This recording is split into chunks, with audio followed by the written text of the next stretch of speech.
les stratégies de réponse de la société civile. Je voudrais saisir à nouveau cette opportunité qui m'est offerte pour exprimer au nom du Gorée Institute nos sincères remerciements à vous pour vos différentes contributions au succès de nos différentes rencontres. Parce que c'est un programme qu'on a eu avec Ford Foundation et c'est à travers beaucoup d'activités et vous avez participé de manière permanente aux différentes activités. Donc vous avez contribué au succès réellement de ce programme. Donc durant ces 2 jours intenses de débat et de partage d'expériences, de stratégies, vous avez pu d'abord convenir que le changement climatique n'est pas seulement une réalité environnementale, mais aussi un catalyseur de tensions et de conflits. Ensuite, réaffirmer l'importance d'établir des ponts solides entre les parties prenantes à travers un partenariat collaboratif pour garantir une gestion efficace des ressources naturelles et améliorer la sécurité et la résilience de nos communautés face aux défis climatiques dans des contextes parfois fragiles. Et enfin, d'identifier des pistes d'action novatrices et inclusives et des stratégies qui permettront à notre agenda de société civile d'impacter davantage les processus décisionnels. Le Gorée Institute, par ma voix, vous renouvelle ses remerciements pour votre disponibilité et engagement tout au long de ce programme et vous rassure de sa volonté et de sa détermination à mettre en œuvre les recommandations émanant de vos discussions. Donc c'est ensemble que nous pouvons réaliser le changement souhaité afin qu'une gestion optimale des ressources naturelles et une prise en compte du changement climatique soit une source de prospérité partagée, de paix durable et de bien-être pour nos communautés respectives. Donc je vous remercie tous pour votre participation active et votre engagement. Merci. Et dans le panel 1 a été composé des interventions successives de Madame Dobis Okoli et Madame Rosemary Okla. Madame Dobis Okoli a articulé sa communication autour du sous-thème « Démarches constructives pour assurer la participation des communautés ». Quel type de partenariat entre les entreprises, la société civile et les communautés?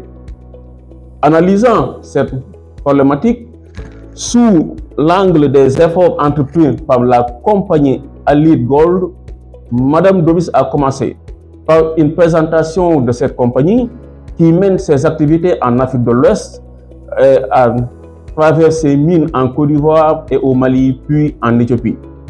Pour éviter les impacts négatifs de ces activités sur l'environnement et les conflits avec les communautés, Allied Gold a développé une stratégie de gestion préventive et proactive avec le respect des normes étatiques et l'implication de la gestion des risques à différents niveaux ainsi que la communication avec les communautés pour prendre en compte leurs doléances et y apporter des solutions. Madame Rosemary a dans sa communication relevé le caractère indispensable des ressources naturelles en vertu de leur poids économique et leur importance dans le développement d'un pays. Cependant, couplé de la déforestation à la dégradation de l'environnement, l'orpaillage clandestin pose des défis énormes à la société ghanéenne, dont la pollution massive des eaux. De ces problèmes découlent des conflits matérialisés par des manifestations récentes au Ghana. Elle souligne la nécessité de renforcer les capacités des populations rurales pour qu'elles comprennent que leurs actions, aussi petites soient-elles, affectent le climat. Dans le panel 2, pour un partenariat entre les communautés, les autorités et les entreprises, quelle solution de gestion efficace des ressources naturelles est sensible? Telle est la thématique à laquelle M. Mohamed Fofana et Mme Adjeole Marie Tras ont essayé d'apporter des éléments de réponse dans leur communication. Dans son intervention, M. Mohamed Fofana nous apprend que l'exploitation des ressources minières par la Guinée a un impact majeur sur l'environnement, notamment les cours d'eau, la médecine traditionnelle, l'augmentation de la température dans certaines zones.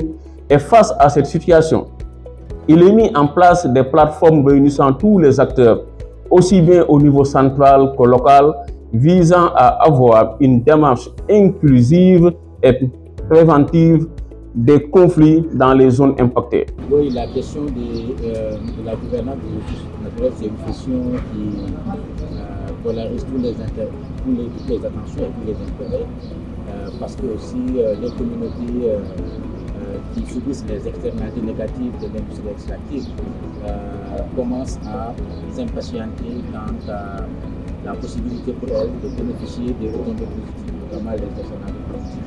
Donc, en plus de subir les impacts environnementaux, les impacts sociaux, ces communautés parfois sont laissées à elles-mêmes et elles ne comptent que sur les organisations de la société civile des différents pays qui sont représentés dans ces catégories, notamment 3 pays anglophones et 3 pays francophones en Afrique de l'Ouest.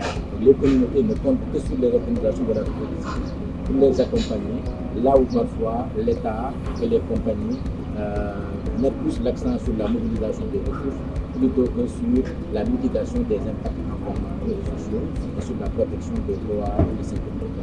C'est la raison pour laquelle il était important que Gorée Institute, dans le cadre de ce projet, puisse inviter l'ensemble des acteurs et des parties prenantes au niveau de ces 6 pays-là pour pouvoir réfléchir ensemble sur des stratégies qui puissent permettre à la société civile ouest-africaine de se mobiliser en réseau pour pouvoir adresser les défis auxquels les communautés font face pour pouvoir tirer profit de l'exploitation des ressources et diminuer les impacts négatifs de cette exploitation. Et tout cela se déroule dans un contexte de changement climatique. Et pourquoi j'ai l'habitude de dire que les populations, surtout les communautés qui vivent dans ces zones, sont entre le marteau et l'enclume.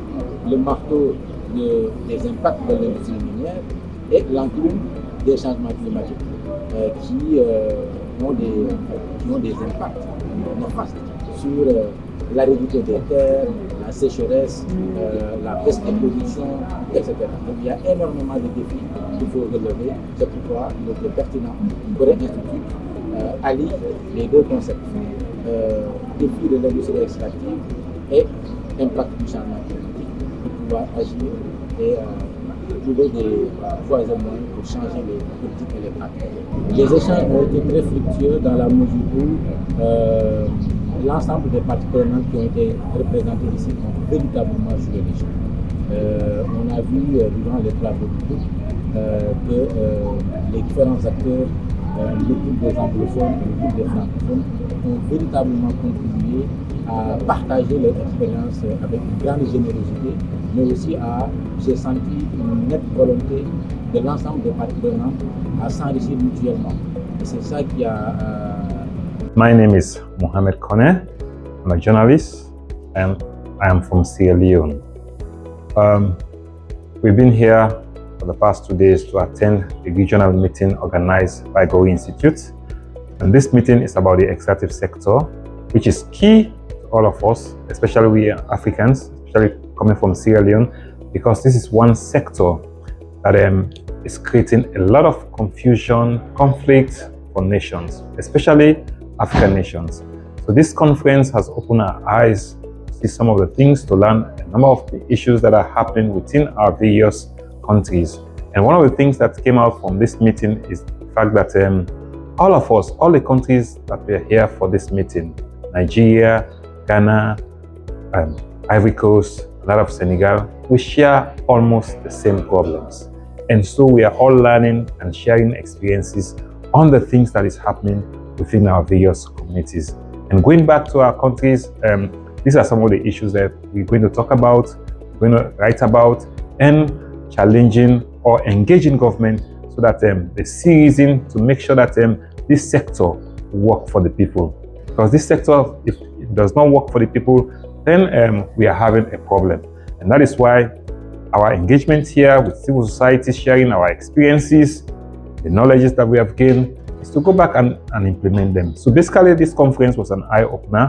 It's a conference that is good. It's a conference that has enlightened us about a number of issues happening within the extractive sector. We all know the problem within the extractive sector, and going back, it will help us in our work, in our reporting as journalists, in our reporting and as civil society and the work that they do. This conference will help us to do a number of things that we've been doing. Sometimes we do the things we think that it is right. We do things that we just believe in what we are doing. But a conference of this nature, where you share your experiences, where you share experiences with other countries, you listen to other people, I mean, it's helped to shape what we are doing. It's helped to shape our writing. So it's a good conference, and it has ended. But we are going back with a renewed vigor so that we'll be able to do the things that we are required to do. Good afternoon. My name is Ajole NMRE Grace. I work for Global Rights as a program officer in Nigeria. I feel like this initiative has been a very wonderful one. Coming to this stakeholder roundtable has brought issues around West Africa to the forefront. It's made us to realize that all countries around West Africa suffer the same issues concerning extractive industry. A lot of discussions were had around land degradation and violent conflicts and all that, and the impacts on mining host communities and extractive communities in general. And going forward, I feel like the conversations and the take-homes from here are things that I would use in engaging with members of my House of Assembly, considering the laws. And also, I liked the talk around energy transition and climate change, and I feel like it's something that we as Africans should begin to take ownership of. And as such, I would go back home and begin to work on initiatives concerning climate change and energy transition. And I'll also find a way to engage host community members in my locality about it, and also engage government officials on these issues. Thank you very much to Goree Institute. My name is Mfon Gabriel. I am the Executive Director, Civil Society, Citizen Center for Good Governance and Ecosystem Restoration in Nigeria. And it's been worthwhile the past 2 days to be part of this regional dialogue on natural resource governance, especially in the context of the climate change. There have been several presentations and brainstorming sessions where we could rub minds and learn from our peers across the West African region. And talking about climate change and how natural resources extraction has impacted on it, is that we've learned from this meeting that during the process of extraction, carbon is released. While natural resources is being refined, carbon is released. And even in the actual consumption of natural resources, carbon is also released. So natural resources to a large extent contributes to climate change.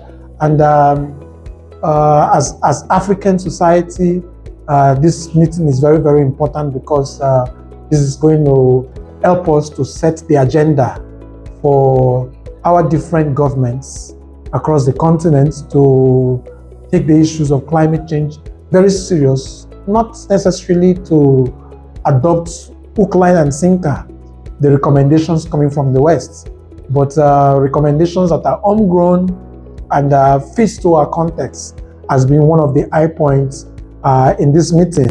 So the communique that is coming out of this meeting today in our various countries, as we go back home, we're going to share this with the regulators, civil society organizations that we are part of that coalitions and the network, and also to bring local communities, host communities who are impacted with extraction activities, up to speed. So this meeting is very, very important, and it worth our time. Thank you so much.